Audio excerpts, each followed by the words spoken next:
പ്രത്യാശയുടെ തീർത്ഥാടകരായ പ്രിയ ബഹുമാനപ്പെട്ട അച്ഛന്മാരെ, പ്രിയപ്പെട്ട സമർപ്പിതരെ, പ്രിയ സഹോദരി സഹോദരന്മാരെ, നമ്മുടെ ഈ വർഷത്തെ ബൈബിൾ കൺവെൻഷൻ്റെ തീമാണല്ലോ ഇത്, പ്രത്യാശയുടെ തീർത്ഥാടകർ. ഈ തീർത്ഥാടനത്തിന് രക്ഷാകര ചരിത്രത്തോളം തന്നെ പഴക്കമുണ്ട്, അല്ലെങ്കിൽ ചരിത്രമുണ്ട്. അത് ഒരു വിധത്തിൽ പറയുകയാണെങ്കിൽ പ്രത്യാശയുടെ സൂചനകൾ, പ്രത്യാശയുടെ സന്ദേശം ആദ്യ മനുഷ്യന് തന്നെ ലഭിച്ചു എന്നുള്ളതാണ്. പർദീസായിൽ നിന്ന് പുറത്താക്കപ്പെട്ട ആദി മനുഷ്യർ, ആദി മാതാപിതാക്കൾ, അവർ അതുവരെ ആയിരുന്ന അവസ്ഥയിൽ നിന്നുള്ള ഒരു തകർച്ച വാസ്തവത്തിൽ അവരെ നിരാശയുടെ പടുകുഴിയിൽ ആഴ്ത്തിയെന്നതിന് സംശയമില്ല. കാരണം അത്രമാത്രം ഉന്നതമായ ഒരു പദവിയും സ്ഥാനവുമാണ് അവർക്കുണ്ടായിരുന്നത്. ഇന്ന് നമുക്ക് 4 വായനകളുള്ളതാണ് കുർബാനയിൽ. അതിലാദ്യത്തെ വായന ഉൽപ്പത്തി പുസ്തകത്തിലെ വായനയാണ്. ഈ ദൈവം ആദ്യത്തെയും ഹവ്വായെയും ചരാചരങ്ങളെയും സൃഷ്ടിക്കുന്ന ആ ഒരു ഭാഗമാണ്. അവിടെ ആദവും ഹവ്വായും, ആദ്യ മനുഷ്യർ, അവർ ദൈവവുമായി എന്തുമാത്രം ഒരു ഹൃദ്യമായ ബന്ധത്തിലായിരുന്നു. ദൈവത്തിൻ്റെ മുന്നിൽ അവർക്ക് ഭയമൊന്നുമില്ലായിരുന്നു. ഒരു സുഹൃത്തിനെ പോലെ ദൈവമായിട്ട് ഒരുമിച്ചായിരിക്കുന്ന ആ സ്നേഹത്തിൻ്റെ കൂട്ടായ്മ. ദൈവം അവരോടൊപ്പമായിരുന്നു, അവർ ദൈവത്തോടൊപ്പമായിരുന്നു. ആദവും ഹവ്വായും എത്രമാത്രം ഹൃദയപൂർവ്വം പരസ്പരം സ്നേഹിച്ചിരുന്നു. ആദത്തിൻ്റെ വാക്കുകളിൽ നിന്നത് വ്യക്തമാണ്.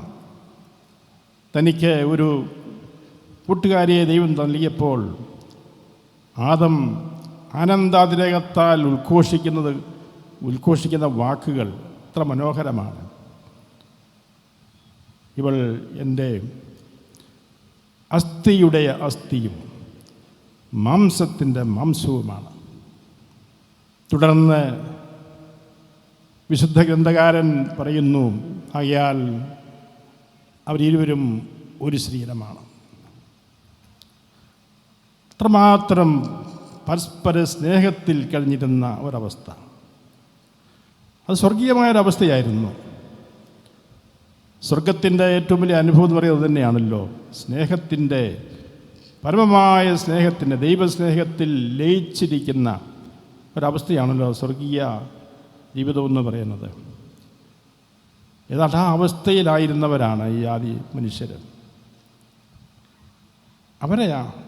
ഇപ്രകാരം ഈ മനുഷ്യർ, ദൈവത്തിൻ്റെ സൃഷ്ടികളായ ഈ മനുഷ്യർ, മലാഖമാരേക്കാളൊക്കെ വളരെ താഴ്ന്ന പടിയിലായിരുന്ന ഈ മനുഷ്യർ. കാരണം മലാഖമാർ നേരത്തെ ദൈവം സൃഷ്ടിച്ചിട്ടുള്ളതാണ്, ദൈവത്തിൻ്റെ ഉന്നത സൃഷ്ടികളാണ്. മനുഷ്യരേക്കാൾ വളരെ ഉയർന്ന ഒരു പദവിയാണ് അവർക്കുണ്ടായിരുന്നത്. അവരുടെ ജ്ഞാനം, അവർ ദൈവത്തിൻ്റെ സന്ദേശവാഹകര്, ദൈവത്തിൻ്റെ ഹിതം എന്താണെന്ന് മനസ്സിലാക്കി പ്രവർത്തിക്കാൻ എപ്പോഴും ജാഗരൂകരായിരുന്ന ദൈവത്തിൻ്റെ സന്ദേശവാഹകർ, അതായിരുന്നു മലാഖമാർ. പക്ഷേ അവരിൽ ഒരു കൂട്ടർ, നമുക്കറിയാം, ഒരു വിഭാഗം മലാഖമാർ ദൈവത്തെ അനുസരിച്ച് ഇങ്ങനെ ദൈവത്തിന് കീഴ്പ്പെട്ട് ജീവിക്കാൻ ഞങ്ങൾക്ക് പറ്റത്തില്ല എന്ന് ചിന്തിച്ച് ദൈവത്തെ എതിർക്കുക. ഞങ്ങൾക്ക് ദൈവത്തിൻ്റെ കീഴിലായിരിക്കാൻ, ഇങ്ങനെ കഴിയാൻ ഞങ്ങൾക്ക് സാധിക്കുകയില്ല എന്ന് പറഞ്ഞ് സാത്താൻ്റെ നേതൃത്വത്തിൽ, ആ ഗ്രൂപ്പിൻ്റെ തലവനായിരുന്നു സാത്താൻ, ആ സാത്താൻ്റെ നേതൃത്വത്തിൽ അവരെ ദൈവത്തിൽ നിന്ന് അകലുകയാണ്. ദൈവത്തെ അനുസരിക്കാൻ തയ്യാറല്ല എന്ന് പറഞ്ഞപ്പോൾ അവർ നിഷ്കാസിതരായി. പിന്നെ തിരിച്ചുവരവ് അവർക്ക് സാധ്യമായിരുന്നില്ല. കാരണം അങ്ങനെ ഒരു അവസരമാണ് ദൈവം അവരെ സൃഷ്ടിച്ചിരുന്നത്. അത് വേണ്ട എന്ന് വെച്ചപ്പോൾ പിന്നെ തിരിച്ചുവരവിന് സാധ്യതയില്ലായിരുന്നു. അങ്ങനെ എന്നേക്കുമായി അവരെ നാശത്തിൻ്റെ പടിയിൽ നാശത്തിൽ വീണു എന്നുള്ളതാണ്. അതാണ് അങ്ങനെ ആ സാത്താൻ, തിന്മയുടെ, ദൈവത്തിന് എതിരായൊരു ശക്തി, എല്ലാ നന്മകൾക്കും എതിരായൊരു ശക്തി, എല്ലാ മൂല്യങ്ങൾക്കും എതിരായ തിന്മയുടെ ശക്തി, അതാണത് അവർ. പക്ഷേ തങ്ങളേക്കാൾ വളരെ താഴ്ന്ന നിലയിലായിരുന്ന ഈ മനുഷ്യർ ഇത്രമാത്രം ദൈവത്തിൻ്റെ ആ സഹവാസം അനുഭവിച്ച് സന്തോഷിക്കുന്നത് കണ്ടപ്പോൾ, തങ്ങൾക്ക് നഷ്ടപ്പെട്ടു പോയ ആ സന്തോഷം, ആനന്ദം ഈ മനുഷ്യർ ഇതാ അനുഭവിക്കുന്നു. അത് കണ്ടപ്പോൾ ഈ സാത്താനും കൂട്ടർക്കും സഹിക്കാനായില്ല. അങ്ങനെ അവർ ഈ മനുഷ്യരെ തങ്ങളുടെ അവസ്ഥയിലേക്ക് ദൈവത്തെ ധിക്കരിക്കുവാൻ പ്രേരിപ്പിക്കുകയാണ്. അതിനുള്ള തന്ത്രങ്ങൾ മെനഞ്ഞാണ്. അങ്ങനെ നമുക്കറിയാം ആ കഥ. സാത്താൻ്റെ തന്ത്രത്തിൽപ്പെട്ട് വഞ്ചനയിലകപ്പെട്ട് അവർ പ്രതീക്ഷയിൽ നിഷ്കാസിതരായി, ഈ മാതാപിതാക്കളും. പക്ഷേ ആ സാത്താൻ്റെ ഗ്രൂപ്പ് പുറത്താക്കപ്പെട്ടതുപോലെയുള്ള ഒരു പുറത്താക്കപ്പെടലായിരുന്നില്ല അത്. കാരണം പിന്നെ വേദപുസ്തകത്തിൽ കാണുന്നുണ്ട്, ഇവരെ ദൈവം സംരക്ഷിക്കുന്നതായിട്ട് കാണുന്നുണ്ട്. കായൻ കൊലപാതകിയായി തീർന്നിട്ടും, സ്വന്തം സഹോദരനെ കൊന്നുകളഞ്ഞിട്ടും കായൻ്റെ മേൽ ആരും ഇതുപോലെ പ്രതികാരം ചെയ്യാതിരിക്കുവാൻ വേണ്ട സുരക്ഷിതത്വം ദൈവം അവന് നൽകുന്നുണ്ട്. മനുഷ്യനോട് കരുണ കാണിക്കുന്ന ഒരു ദൈവത്തെ നമ്മളിവിടെ കാണുന്നുണ്ട്. അങ്ങനെ അതൊരു സൂചനയായിരുന്നു. പിന്നെ ദൈവം അവരോട് പിന്നീട് ബന്ധപ്പെടുന്നുണ്ട്.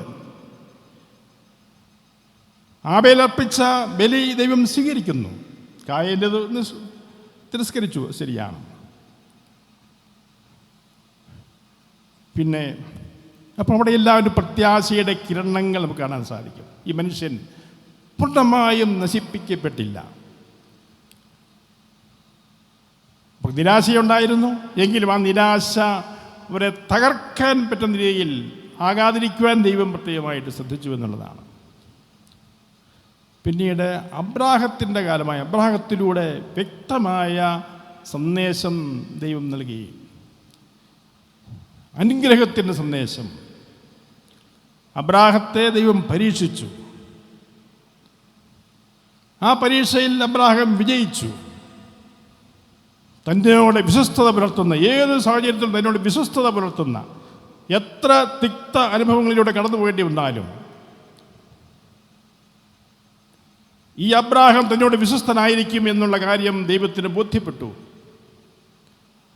ഇസ്ഹാക്കിൻ്റെ ബലിയർപ്പണത്തിൻ്റെ സംബന്ധിച്ചുള്ള ആ സംഭവത്തിലൂടെ നമുക്കത് മനസ്സിലാക്കാൻ സാധിക്കുന്നു.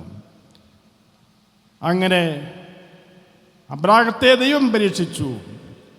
ആ പരീക്ഷയിൽ വിജയിച്ച അബ്രാഹത്തെ ദൈവം സമൃദ്ധമായിട്ട് അനുഗ്രഹിക്കുകയാണ്. ഒന്ന്, ദൈവം രണ്ട് കാര്യങ്ങൾ അബ്രാഹത്തിന് വാഗ്ദാനം ചെയ്യുന്നുണ്ട്. ഒന്ന്, അനുഗ്രഹത്തിൻ്റെ സമൃദ്ധി. നീ അനുഗ്രഹിക്കുന്നവർ അനുഗ്രഹിക്കപ്പെട്ടവരായിരിക്കും. നിന്നിലൂടെ ജനതകൾ അനുഗ്രഹിക്കപ്പെടും. അതാണ് ഒരു വാഗ്ദാനം അതായിരുന്നു. അബ്രാഹം അനുഗ്രഹങ്ങളുടെ ഒരു പാത വെട്ടിത്തുറക്കുകയാണ്. ദൈവത്തിൻ്റെ അനുഗ്രഹങ്ങൾ കവിഞ്ഞൊഴുകുവാൻ പറ്റുന്ന ഒരു പാത വെട്ടിത്തുറക്കുവാൻ അബ്രാഹത്തിന് സാധിച്ചു. ദൈവത്തിൻ്റെ കൃപ കൊണ്ടാണ്.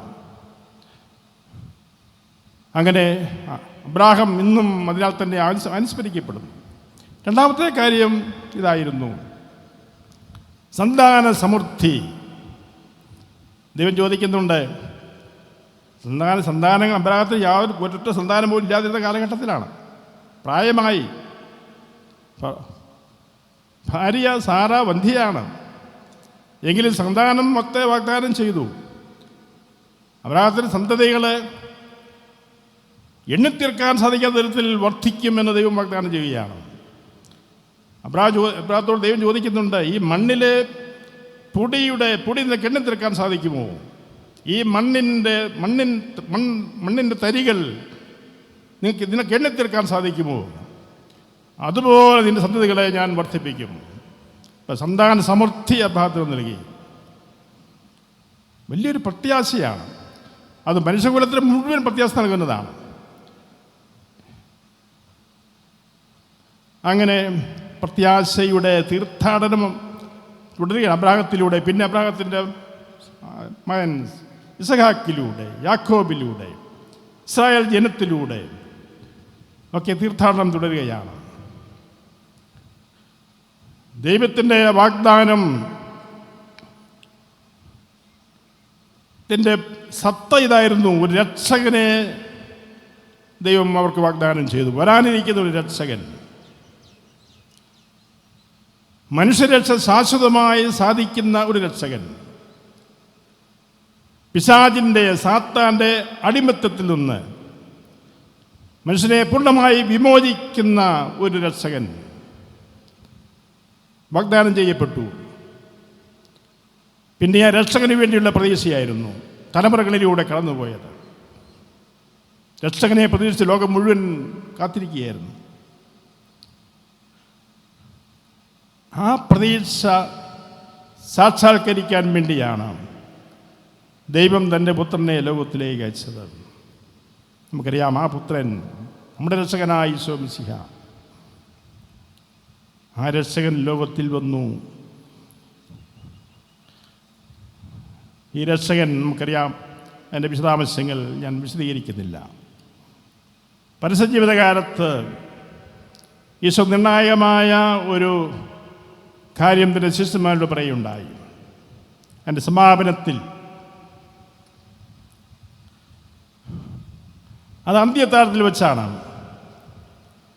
കർത്താവ് ശിഷ്യന്മാരോട് പറയുന്നു, ഈ പെസഹ ഭക്ഷണം, ഈ പെസഹ ഞാൻ എൻ്റെ മരണത്തിന് മുമ്പ് ഈ പെസഹ നിങ്ങളോടൊപ്പം ഭക്ഷിക്കാൻ ഞാൻ ഏറെ ആഗ്രഹിച്ചു. കർത്താവിൻ്റെ തന്നെ ഒരു പ്രതീക്ഷ, ആ പ്രത്യാശ നോക്കുക. ഈ പെസഹ നിങ്ങളോടൊപ്പം, എൻ്റെ പ്രിയപ്പെട്ട ശിഷ്യന്മാരോടൊപ്പം ഭക്ഷിക്കാൻ ഞാൻ ഏറെ ആഗ്രഹിച്ചിരുന്നു. അപ്പോൾ എന്തായിരുന്നു ആ പെസഹ ഭക്ഷണത്തിൻ്റെ ഇത്രമാത്രം കർത്താവിനെ ആകർഷിച്ച, താൻ സന്തോഷം പകർന്ന ആ കാര്യം എന്തുകൊണ്ടാണ്? എന്താണ് ഈശോ അവിടെ ഉദ്ദേശിക്കുന്നത്? നമുക്ക് സാധാരണ നമുക്ക് വേണേൽ ചിന്തിക്കാം, നല്ല സമൃദ്ധമായൊരു വിരുന്ന് നമ്മുടെ തയ്യാറാക്കപ്പെടുകയാണ്. അന്ത്യത്താഴം, ഒരാട്ടിൻകുട്ടിയെയൊക്കെ കൊന്ന് സ്വാദിഷ്ടമായ രീതിയിൽ തന്നെ തയ്യാറാക്കി അതിൻ്റെ ശിഷ്യന്മാരും പിന്നെ പെസഹാചരണത്തിൻ്റെ ഭാഗമായിട്ട് 3-4 കപ്പ് വീഞ്ഞ് കുടിക്കുന്നവരുണ്ട്. വീഞ്ഞ് പറഞ്ഞാൽ മുന്തിരിച്ചാറ്, നമ്മൾ ഉദ്ദേശിക്കുന്ന പോലുള്ള ലഹരി ഉള്ള അത്തരത്തിലുള്ള വീഞ്ഞല്ല ഉദ്ദേശിക്കുന്നത്. എങ്കിലും 3-4 കപ്പ് വീഞ്ഞൊക്കെ കുടിച്ച് ഇറച്ചിയൊക്കെ ഇഷ്ടം പോലെ കഴിച്ച് അങ്ങനെ ശിശുമാരോടുകൂടി ഒന്ന് വിനോദിക്കാം, ഒന്ന് സന്തോഷിക്കാം. നല്ലൊരു വിരുന്ന് സൽക്കാരം. ഇതാണോ ഈശോ ആഗ്രഹിച്ച കാര്യം? ഇതാണോ ഈശോയെ സന്തോഷിപ്പിച്ച കാര്യം? ഇങ്ങനെയൊരു സമൃദ്ധമായ സദ്യ ഉണ്ണാനുള്ള ആഗ്രഹമായിരുന്നോ ഈശോയ്ക്കുണ്ടായിരുന്നത്? അവിടെ ഈശോ 2 കാര്യങ്ങൾ ചെയ്തു. അന്ത്യത്താഴത്തിൽ 2 കാര്യങ്ങൾ ചെയ്തു. ഒന്നാമത്തെ കാര്യം, ഈശോ അപ്പം എടുത്ത് മുറിച്ച് ആശീർവദിച്ച് മുറിച്ച് അവർക്ക് നൽകി. ഇതെൻ്റെ ശരീരമാകുന്നു. വീഞ്ഞെടുത്ത് നൽകി, ഇതെൻ്റെ രക്തമാകുന്നു. നിങ്ങൾ വാങ്ങി ഭക്ഷിക്കുവിൻ, കുടിക്കുവിൻ. അപ്പോൾ അതിലൂടെ അവിടുന്ന് പരിശുദ്ധ കുർബാന സ്ഥാപിച്ചു. ആ അപ്പം മുറിക്കലിലൂടെ അവർക്ക് നൽകി തൻ്റെ തന്നെ ജീവൻ ബലി കഴിക്കുന്നതിൻ്റെ സൂചനയായിരുന്നു അത്. അപ്പോൾ ഈ അപ്പം മുറിച്ച് കൊടുത്തത്, വീഞ്ഞ് പകർന്നു കൊടുത്തത് എന്നാൽ സൂചിപ്പിച്ചത് വാസ്തവത്തിൽ താൻ ഇതാ മരിക്കാൻ പോവുകയാണ്, കൊല്ലപ്പെടാൻ പോവുകയാണ്. എങ്ങനെയുള്ള മരണമായിരുന്നു ഈശോയ്ക്കറിയാമായിരുന്നു. കുരിശിൽ ഏറ്റവും വേദനാജനകമായ ആ മരണത്തിലേക്കാണ് ഞാൻ വന്നിരിക്കുന്നത്.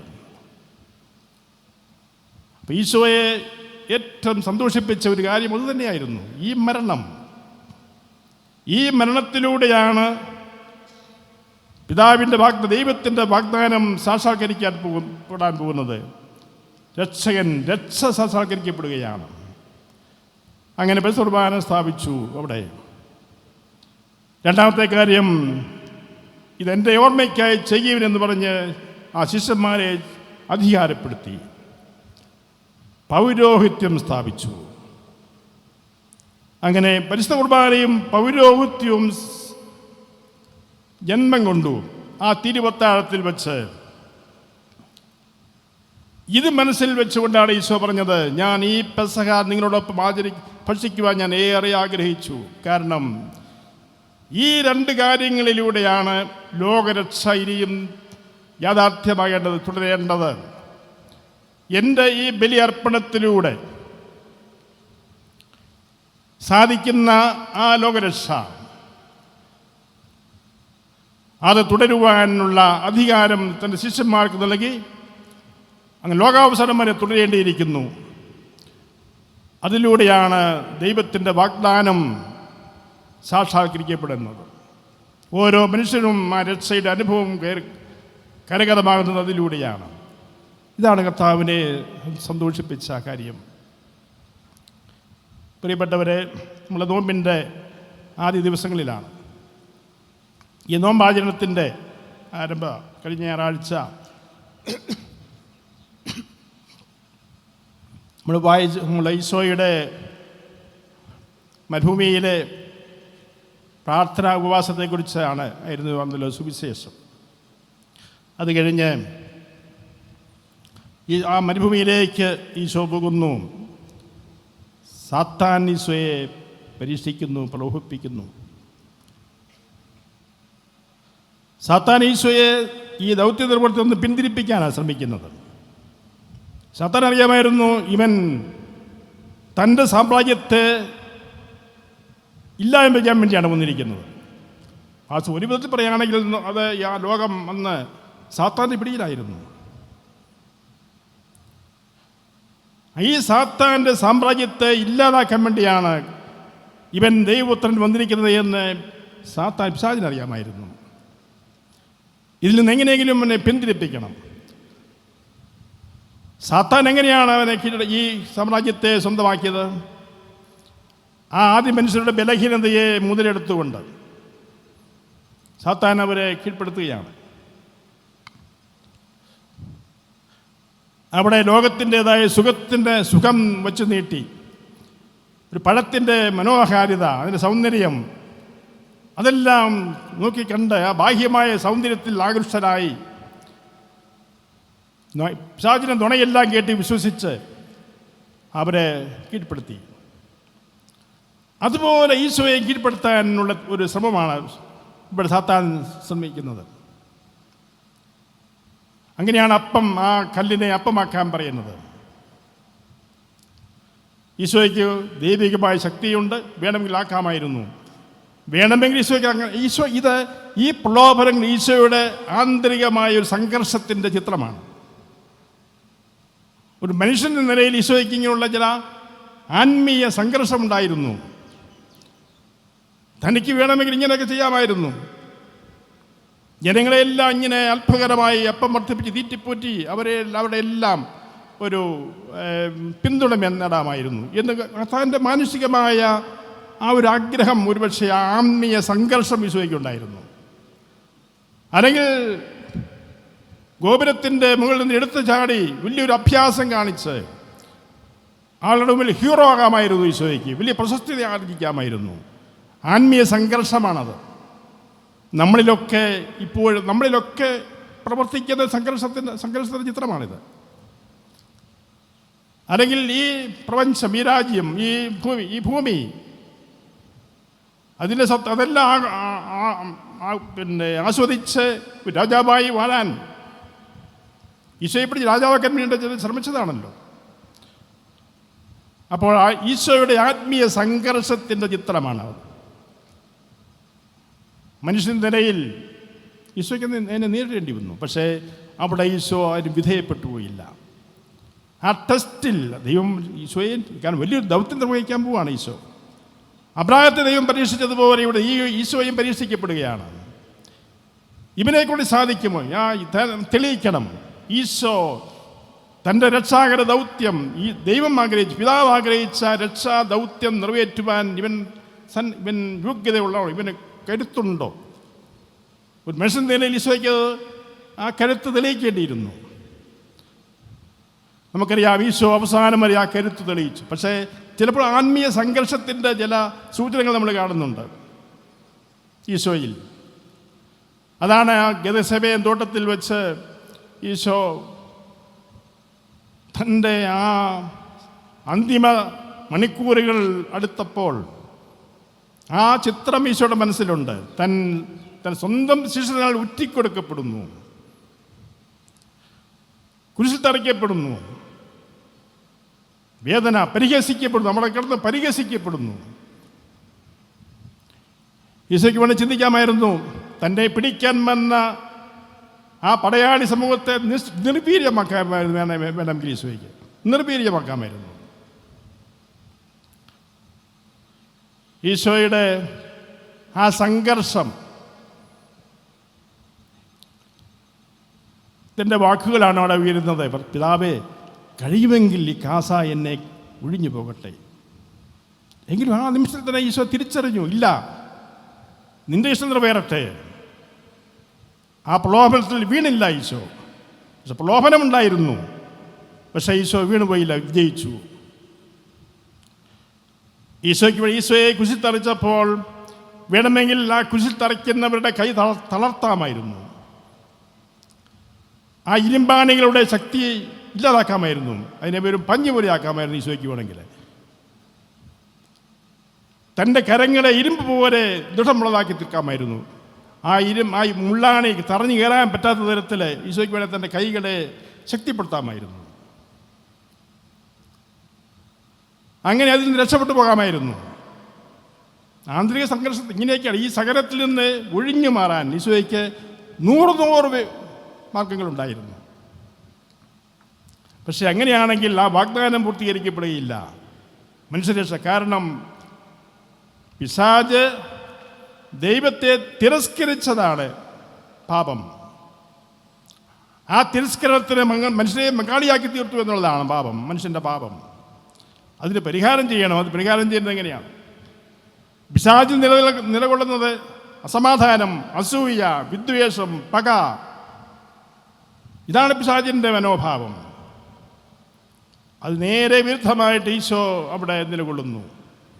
ഈശോയിൽ വിദ്വേഷമില്ല, ഈശോയ്ക്ക് പകയില്ല, പ്രതികാര ചിന്തയില്ല. തന്നെ പരിഹസിച്ച് തന്നെ പീഡിപ്പിക്കുന്നവർക്ക് ഇവിടെ ഈശോ പ്രാർത്ഥിക്കുന്നു. അവിടെയാണ് പിശാച് പരാജയപ്പെടുന്നത്. സാത്താനോടെ പരാജയപ്പെടുകയാണ്. ഈശോ തൻ്റെ ഘാതകർക്ക് വേണ്ടി പ്രാർത്ഥിച്ചപ്പോൾ സാത്താൻ പരാജയപ്പെടുകയാണ്. ഈശോ തന്നെ ഉറ്റിക്കൊടുത്ത യൂദാസിനെ സ്നേഹിത എന്ന് വിളിച്ച് വീണ്ടും അവനെ മാനസാന്തരത്തിലേക്ക് ക്ഷണിച്ചപ്പോൾ സാത്താൻ പരാജയപ്പെട്ടു. വിദ്വേഷത്തിൻ്റെ അംശം പോലും മേശാതെ തൻ്റെ ഘാതകരെ സ്നേഹിത എന്ന് വിളിക്കുന്ന ഒരു രക്ഷകൻ, അതിലൂടെയാണ് രക്ഷ യാഥാർത്ഥ്യമായത്. അപ്പോൾ അതാണ് ഈ അന്ത്യത്താഴത്തിലെ ആ സംഭവങ്ങളിലൂടെ കർത്താവ് സ്ഥാപിച്ചത്. ആ രക്ഷ ശാശ്വതമായി തീർക്കുകയായിരുന്നു. പ്രിയപ്പെട്ടവരെ, ഇന്നലെ നമ്മുടെ ദാനിയേലച്ചൻ ഒരു കാര്യം പറയുണ്ടായി. അപാരമായ ശക്തിയുണ്ട് സഭയ്ക്ക് എന്ന്, അപാരമായ ശക്തി സഭയ്ക്കുണ്ട് എന്ന്. ആ ശക്തി എവിടെയാണ് അടങ്ങിയിരിക്കുന്നത്? സഭയുടെ അപാരമായ ശക്തി, അവർണ്ണനീയമായ ശക്തി, സഭയെ ഉൾക്കൊള്ളുന്ന ശക്തി എവിടെയാണ് സ്ഥിതി ചെയ്യുന്നത്? അതാണ് ഈ പരിശുദ്ധ കുർബാനയിൽ അടങ്ങിയിരിക്കുന്ന ശക്തി. അതുകൊണ്ടാണ് രണ്ടാമത്തെ കൗൺസിലിൽ പഠിപ്പിച്ചത്, സഭയുടെ എല്ലാ പ്രവർത്തനങ്ങളുടെയും ശക്തി സ്രോതസ്സാണ് പരിശുദ്ധ കുർബാനയെന്ന്. അതിൻ്റെ പാരമ്യമാണ് പരിശുദ്ധ കുർബാനയെന്ന് പഠിപ്പിച്ചത്. ആ ശക്തി ആക്ടിവേറ്റ് ചെയ്യുവാൻ, അത് പ്രവർത്തനനിരതമാക്കുവാൻ, ആ ശക്തിയെ റിലീസ് ചെയ്യുവാൻ വേണ്ടിയാണ് പൗരോഹിത്യം സ്ഥാപിച്ചത്. കർത്താവ് അവിടെ അപ്പം പൊരിച്ചു കൊടുത്തുകൊണ്ട് അതുകൊണ്ട് അവസാനിപ്പിച്ചിരുന്നെങ്കിൽ അതോടെ ആ തിരുവത്താഴം കൊണ്ട് അതെല്ലാം അവസാനിക്കുമായിരുന്നു. അത് തുടരണം, ലോകാവസാനമായി തുടരണം. അതിനുവേണ്ടി അതിന് അധികാരവും ശക്തിയും നൽകി പൗരോഹിത്യത്തിലൂടെ, ആ കുദാശയിലൂടെ. അപ്പോൾ പരിശുദ്ധ കുർബാനയും ഈ പൗരോഹിത്യത്തിലും അടങ്ങിയിരിക്കുന്നു സഭയുടെ ആ ശക്തി. പ്രിയപ്പെട്ടവരെ, ഇതാണ് പൗരോഹിത്യത്തിൻ്റെ മഹത്വം, ഇതാണ് പരിശുദ്ധ കുർബാനയുടെ ശക്തി. ഇതും സാത്താൻ നന്നായിട്ടറിയാം. പ്രത്യേകിച്ച് കത്തോലിക്ക സഭയുടെ ഈ പരിശുദ്ധ കുർബാനയും പൗരോഹിത്യവുമാണ് തനിക്കെന്നും ഭീഷണിയായി നിൽക്കുന്നത് എന്ന് സാത്താൻ അറിയാം. തൻ്റെ ശക്തിയെ നിർവീര്യമാക്കുന്നത് ഇവ രണ്ടുമാണെന്ന് സാത്താൻ അറിയാം. അതുകൊണ്ട് അവിടെ കയറി അതിനെ അലങ്കോലപ്പെടുത്താനുള്ള സാത്താൻ്റെ ശ്രമം നമ്മളിന്ന് കാണുന്ന ഒരു കാഴ്ചയാണ്. ഈ പൗരോഹിത്യം എന്നുള്ളതിൻ്റെ മഹത്വവും അതിൻ്റെ ദൈവിക ഉത്ഭവവും വിസ്മരിച്ചുകൊണ്ട് അതിനെ താറുമാറാക്കുന്ന, ആ നിയോഗം യാഥാർത്ഥ്യമാക്കുവാൻ തയ്യാറാകാത്ത പുരോഹിതർ, ആ കുർബാനയെ തന്നെ അവഹേളിക്കുന്ന സാത്താൻ സേവകരെ പോലെ, ബ്ലാക്ക് മാസിൽ സംഭവിക്കുന്നത് പോലെ കുർബാനയെ അവഹേളിക്കുന്ന പ്രവൃത്തികൾ, അവർ സാത്താൻ്റെ ഉപകരണങ്ങളായിട്ട് മാറുകയാണ്. ആരുമായിക്കൊള്ളട്ടെ ഈ മനോഭാവമുള്ളവർ. അതുകൊണ്ട് ഇതിൻ്റെ പിന്നിലുള്ള തിന്മയുടെ ശക്തിയാണ്. ഇങ്ങനെയുള്ള മനോഭാവത്തിൻ്റെ പിന്നിലുള്ളത് ഈ ശക്തിയാണ്, സാത്താൻ്റെ ശക്തിയാണ്.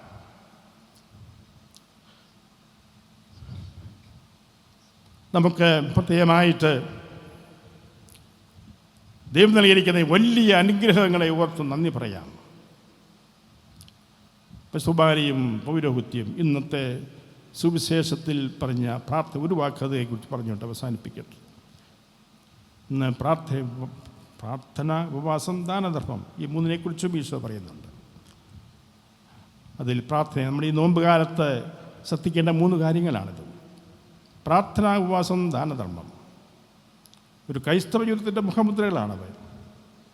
അതിന് ചൈതന്യം എന്തായിരിക്കണമെന്ന് ഈശോ ഇന്നത്തെ സുവിശേഷത്തിൽ മനോഹരമായിട്ട് അവതരിപ്പിക്കുന്നു. ആന്തരികതയില്ലാത്ത ഉപവാസവും ദാനധർമ്മവും പ്രാർത്ഥനയ്ക്കും അർത്ഥമില്ല എന്ന് ഈശോ പറയുക. വെറും ബാഹ്യമൂടികളായിട്ട് മറ്റുള്ളവരെ കാണിക്കാൻ വേണ്ടി, മറ്റുള്ളവരുടെ നല്ല വാക്ക് കേൾക്കാൻ വേണ്ടി പരസ്യമായി 4 പേർ അറിഞ്ഞ് ഉപവസിക്കുകയും ദാനധർമ്മം ചെയ്യുകയും ചെയ്യുന്ന ആ മനോഭാവം, നമ്മൾ ചെയ്യുന്നതെല്ലാം മറ്റുള്ള അറിയും അറിയാതിരിക്കും. പക്ഷേ അതിൻ്റെ അങ്ങനെ ചെയ്യുന്നവരുടെ ഉള്ളിലെ മനോഭാവം എന്താണെന്നുള്ളതാണ് പ്രശ്നം. വെറുതെ മറ്റുള്ളവരെ കാണിക്കാൻ വേണ്ടിയാണ് ഉപവസിക്കുന്നെങ്കിൽ, മറ്റുള്ളവരെ വലിയ ഉദാസീനരാണെന്ന് മറ്റുള്ളവരെക്കൊണ്ട് പറയിപ്പിക്കാനാണ് ദാനധർമ്മം ചെയ്യുന്നെങ്കിൽ, അങ്ങനെയുള്ളവർ ഈശോ കാലത്തുണ്ടായിരുന്നു. അതുകൊണ്ടാണ് ഈശോ പറയുന്നത്. അവയ്ക്കൊന്നും അർത്ഥമില്ല. അതുപോലെ പ്രാർത്ഥന വെറും വാചികം, വെറും അധരങ്ങളിൽ മാത്രം നിൽക്കുന്ന പ്രാർത്ഥനയാണെങ്കിൽ അതും ദൈവസന്നിധിയിൽ എത്തുകയില്ല. അർത്ഥമില്ലാത്ത വാക്കുകൾ. അതുകൊണ്ട് പ്രാർത്ഥനയിൽ ഇന്നത്തെ സുവിശേഷത്തിൽ പ്രത്യേകമായിട്ട് പറയുന്നു, നീ പ്രാർത്ഥിക്കുമ്പോൾ നിൻ്റെ മുറിയിൽ കിടന്ന് കഥകടച്ച് സ്വർഗ്ഗസ്ഥനായ പിതാവിനോട് പ്രാർത്ഥിക്കൂ എന്ന് വെച്ചാൽ, പ്രാർത്ഥനയിൽ നമുക്ക് ആവശ്യമായൊരു വ്യക്തിപരമായ പ്രാർത്ഥനയുടെ കാര്യമാണ് പേഴ്സണൽ പ്രെയർ. അതിൻ്റെ ചൈതന്യം എന്തായിരിക്കണം എന്ന് കർത്താവ് പറയുകയാണ്. ആ ആന്തരികത, പ്രാർത്ഥനയിൽ ആവശ്യമുണ്ടായിരിക്കേണ്ട ആന്തരികത, ദൈവത്തിൻ്റെ മുമ്പിൽ തുറക്കുന്ന ഒരു ഹൃദയം അവിടെ ഉണ്ടായിരിക്കണം. ആന്തരികമായൊരു നിശബ്ദതയുണ്ടായിരിക്കണം. ബാഹ്യമായി അധരങ്ങൾ ചലിക്കുമ്പോഴും ശബ്ദം പുറപ്പെടുവിക്കുമ്പോഴും ഈ ഹൃദയത്തിൽ ദൈവത്തെ തൊട്ടറിയുവാൻ സാധിക്കണം. ദൈവത്തെ കേൾക്കുവാനുള്ള ഒരു നിശബ്ദത ആന്തരികമായിട്ട് ഉണ്ടാകണം. എങ്കിലേ ഈ പ്രാർത്ഥനയ്ക്ക്, ഈ ബാഹ്യ പ്രാർത്ഥനകൾക്ക് അർത്ഥമുണ്ടാവുകയുള്ളൂ. വിശുദ്ധ യോഹൻ പോൾ മാർപ്പാപ്പ തൻ്റെ ഓറിയന്താലെ ലൂമൻ, കിഴക്കിൻ്റെ വെളിച്ചം എന്നുള്ള ശൈഹിക പ്രബോധനത്തിൽ പറയുന്ന ഒരു കാര്യമുണ്ട്. ആരാധനാത്മകമായൊരു നിശബ്ദത നമുക്ക് വേണമെന്ന്. ആരാധനാത്മകമായൊരു നിശബ്ദത പ്രാർത്ഥനയിൽ വേണമെന്ന് അദ്ദേഹം പറയുന്നുണ്ട്. അതെന്താണ്? നമ്മൾ ബഹളങ്ങളുടെ ഇടയിൽ ആയിരിക്കുമ്പോഴും ദൈവത്തെ കേൾക്കാൻ നമ്മളെ സഹായിക്കുന്ന ഒരു ആന്തരിക നിശബ്ദത നമുക്കുണ്ടാകണം, നമ്മൾ പരിശീലിക്കണം. ഇന്നത്തെ സമൂഹത്തിൻ്റെ പ്രാർത്ഥനാ ജീവിതത്തിൽ സംഭവിച്ചിരിക്കുന്ന ഒരു അധപ്പതവ് തന്നെയാണ്. ആന്തരികമായ ധ്യാനാത്മകമായ പ്രാർത്ഥനയുടെ ശൈലി ഇന്നത്തെ തലമുറയ്ക്ക് മനസ്സിലാകുന്നില്ല. അത് കൊടുക്കുവാനും നമ്മൾ പരാജയപ്പെടുന്നു.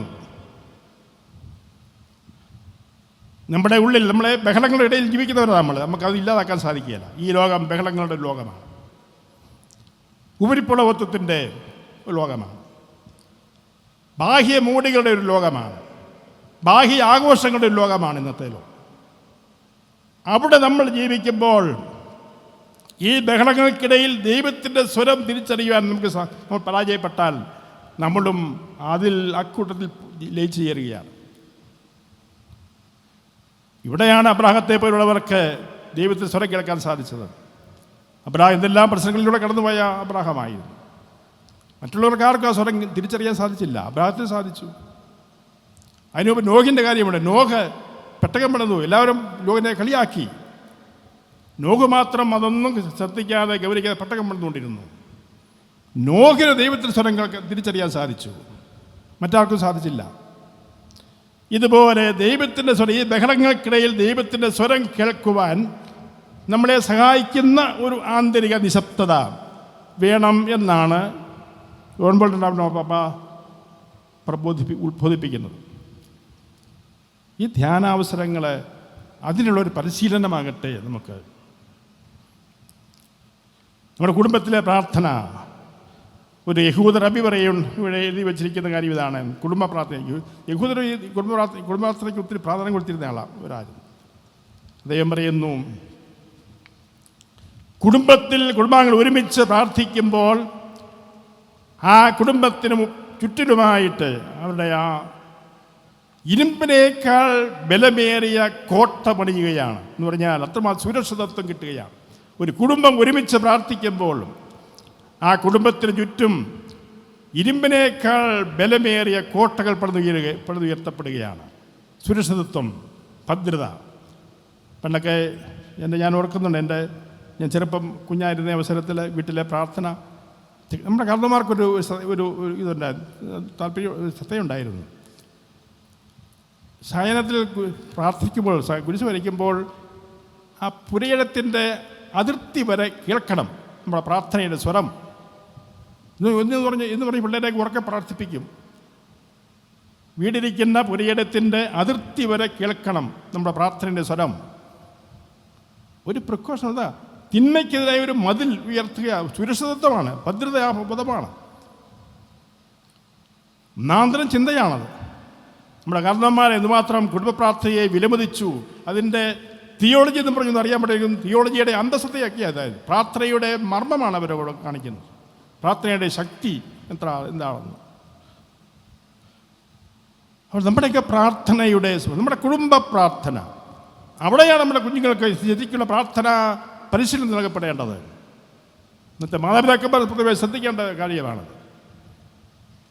സ്വന്തം മാതൃകയിലൂടെ പ്രാർത്ഥിച്ച് കാണിക്കണം എങ്ങനെയാണ് ഈ ആന്തരികമായ നിശബ്ദത പാലിക്കേണ്ടത് എന്ന് അവരെ പഠിപ്പിക്കണം, പരിശീലിപ്പിക്കണം. അല്ലെങ്കിൽ അവരെ ഇന്നത്തെ മീഡിയയുമായിട്ട് മൊബൈലുമായിട്ട് കളിച്ച് എല്ലാം അതിലുണ്ട് എന്ന് ചിന്തിച്ചങ്ങ് പോകും. ആത്മീയത നഷ്ടപ്പെടുന്ന ഒരു സമൂഹം ഇന്നത്തെ കൊലപാതകങ്ങളും ആത്മഹത്യകളും എല്ലാം വിരൽ ചൂണ്ടുന്നൊരു കാര്യമുണ്ടല്ലോ. അല്പം ബുദ്ധിമുട്ട് വന്നാൽ ജീവിക്കാൻ മുന്നോട്ട് പോകാൻ സാധിക്കത്തില്ല, അതിനുള്ള സ്റ്റാമിന ഇല്ല, പ്രയാസങ്ങൾ നേരിടാനുള്ള ശക്തിയില്ല. ഇതല്ല ഈശോ നൽകിയ സന്ദേശം. ഈശോ ശിഷ്യന്മാരെ വിളിച്ചയച്ചത് ഇതാ ചെന്നായ്ക്കളുടെ കുഞ്ഞാടുകളെ പ്രതി ഞാൻ അയക്കുന്നു. ക്രൈസ്തവ ജീവിതം കുരിശും വഹിച്ചുകൊണ്ടുള്ള യാത്രയാണ്. ഈ കുരിശും വഹിച്ചുകൊണ്ടുള്ള യാത്രയാണ് ക്രിസ്തീയ ജീവിതമെന്ന്, മാമോദീസായിൽ ആരംഭിക്കുന്ന ജീവിതത്തിൻ്റെ അർത്ഥം എന്താണെന്ന് നമ്മുടെ കുഞ്ഞുങ്ങളെ യഥാകാലങ്ങളിൽ പഠിപ്പിക്കുന്നില്ലെങ്കിൽ അമ്മ വഴക്ക് പറഞ്ഞാൽ ഉടനെ ആത്മഹത്യ ചെയ്യുന്ന പിള്ളേർ നമുക്കുണ്ടാകും. ഒരു മൊബൈൽ മേടിച്ച് തരുന്നില്ലെങ്കിൽ, അതിൽ TV ഓൺ ചെയ്യാൻ അനുവദിക്കുന്നില്ലെങ്കിൽ ഉടനെ സഹിക്കാൻ പറ്റാതെ കൃത്യങ്ങൾ ചെയ്യുന്ന മക്കൾ നമുക്കുണ്ടാകും. അതുകൊണ്ട് ക്രൈസ്തവികത എന്ന് പറയുന്നത് അത് പ്രത്യാശ പകരുന്ന ഒരു സഹനമാണ് എന്ന്, ഈശോയെപ്പോലെ പ്രത്യാശ. ഈശോ ആ സഹനത്തെ പ്രത്യാശയോടെയാണ് നോക്കിക്കാണുക. എനിക്കൊരു ഈ പെസഹ ഞാൻ ഭക്ഷിക്കാൻ ഏറെ ആഗ്രഹിച്ചു, തൻ്റെ കുരിശു മരണമാകുന്ന പെസഹ.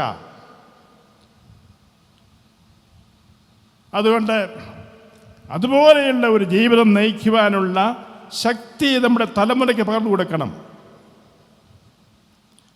ഇന്ന് ഈ പ്രത്യാശയുടെ കിരണങ്ങൾ നമ്മുടെ കയ്യിലെത്തിരിക്കും. ഈ തലമുറയിൽ ഇന്ന് നമ്മളാണ്, ഈ തലമുറ നമ്മുടെ കയ്യിലെത്തിയിരിക്കുന്നു.